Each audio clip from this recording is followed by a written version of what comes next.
In only 5 months, 30,000 innocent civilians were killed. 10,000, one-third of these deaths, were all children. This is the current ongoing situation in the Gaza Strip of Palestine. Today, I will be explaining the condition of Palestinians ever since the heightened occupation of Israeli Defense Forces, also known as Israel's military, since October 7th, 2023. People are currently experiencing displacement and major deprivation of surviving resources in the Gaza Strip that is putting communities and cultures at a fatal risk. By allowing the world to stand by and let civilians experience genocide, resulting in the loss of people and civilizations, this sets a very dangerous precedent in history. We look back at the end of World War II, where people became aware of Nazi Germany's Holocaust. This included the death of 6 million innocent people who were persecuted for their identity or birth. This event was looked back as a tragedy. Nazi Germany was condemned for their actions, and many people have looked back and showed this as a warning sign in history to never let this happen again. Well, this is happening again in Palestine. We should have enough sympathy to identify the pain experienced by people starving in Gaza and the privilege to extend our support. If these struggles happen to Americans or any other allied country, then many people here would have so much more sympathy and understanding toward the harrowing loss of life going on over there. I have been following this conflict between Israel and Palestine since mass media covered it on October 7th in an attack in Israel. Since then, many Palestinian journalists' voices have been raised in spite of media, speaking out about the living conditions that they're currently experiencing. My education has consisted of studying history and political conflict, which has helped me in analyzing and understanding the conflict ongoing in Gaza. Today, I will tell you all about the inhumane treatment of civilians in Gaza, how organizations such as CareForGaza can help support them, and how you can help support Palestine yourself before more people fall victim to this terrible genocide. Human Rights Watch, a notable investigative journal that advocates for the protection of civilians and minors across the world, attributed an October 7th attack on Israel by Palestine-based political group Hamas as the day high-ranking Israeli officials began to take actions on Palestinians. Between increasing military strikes and halting of supplies by IDF, Israeli Defense Forces, Palestinians are having their homes, hospitals, supplies, and everything else destroyed or deprived.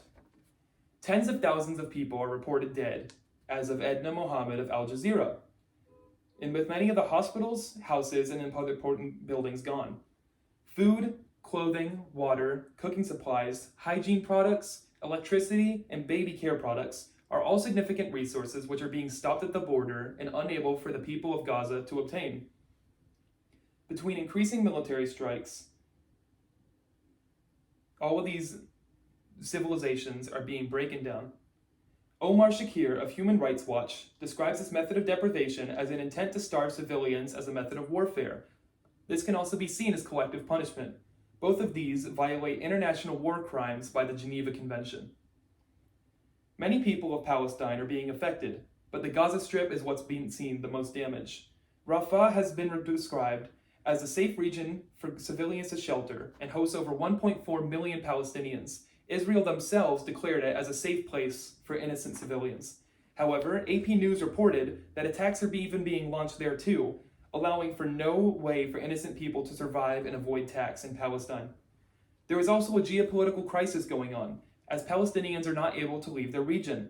Another report by AP News lists that Egypt, despite being the only safe refuge for Palestinians based on the cultures of every other surrounding territory, could not accept the civilians as it would threaten a peace agreement with Israel. Here in America, our military may not be directly involved, nor has there been enough people in the government to push for a ceasefire, but we can still do our best to ensure that there is proper aid in Gaza and fight the fight. The best way we can support Palestinians during this genocide is to help fund those providing aid to the Gaza Strip. The most credible of these organizations is known as CareForGaza. As many people in Gaza are passing due to unlivable conditions, CareForGaza can provide the necessary effort to get survival resources past the border and into communities that are under attack. CareForGaza is based in London and South Africa, committing to crossing these borders to deliver food, water, flour, hygiene products, diapers, phones, communication devices, children's toys, and every other resource necessary to survive and live comfortably during a time of conflict and strikes. People live amongst their family, undergoing these things. Since the beginning of 2024, CareForGaza has accrued over 750,000 euros purely through donations on their GoFundMe, with a more prominent amount of donations through PayPal and cryptocurrency. So what's the goal here? Where does enough funding for CareForGaza go in this situation? Well, with enough donations, CareForGaza can continue being a front in providing all the necessities for people in Palestine. While it won't eliminate the conflict or stop Israel from its occupation, there will be so many more families in Gaza who can support each other by finally receiving the resources they weren't able to get otherwise. Because there is nowhere for these people of Gaza to go, providing resources and bringing it to them is the most effective form of support we can bring for them to survive. While CareForGaza isn't the sole organization to look further into the delivery of supplies to Gaza, they are a primary factor in people being able to get items to cook, clean, and overall nourish themselves. Without them, the well-being and survival of many people in the Gaza Strip would be at an even greater risk. But luckily, we're able to fight for their safety and survival. With the conflict and genocide ongoing in Palestine, support for resources to finally make their way into the Gaza Strip is more necessary than ever to help their people survive. With organizations such as CareForGaza, many more civilians will receive the resources they need to live, and Palestine will avoid being eradicated. I ask you please to visit CareForGaza's social media pages and visit their donation links to help fund the delivery of resources to Gazans and ensure that their lives can finally get a percentage of the relief that they deserve. Use your voice on social media and ensure to follow and repost these resources, as your voice will reach many more who can help turn the situation around. The last action you can take up is to search up and contact your local officials and encourage them to stand up against this ongoing genocide in the Gaza Strip. Their words of support and even endorsements can help spread awareness and help prevent America from further supporting this mass deprivation of resources to an innocent country. Notable Palestinian journalist and activist B. Sun once shared her thanks in a social media post early on in this occupation, stating, "We ask you not to lose hope. Even if the world seems completely unfair and your efforts have not resulted in a ceasefire of war.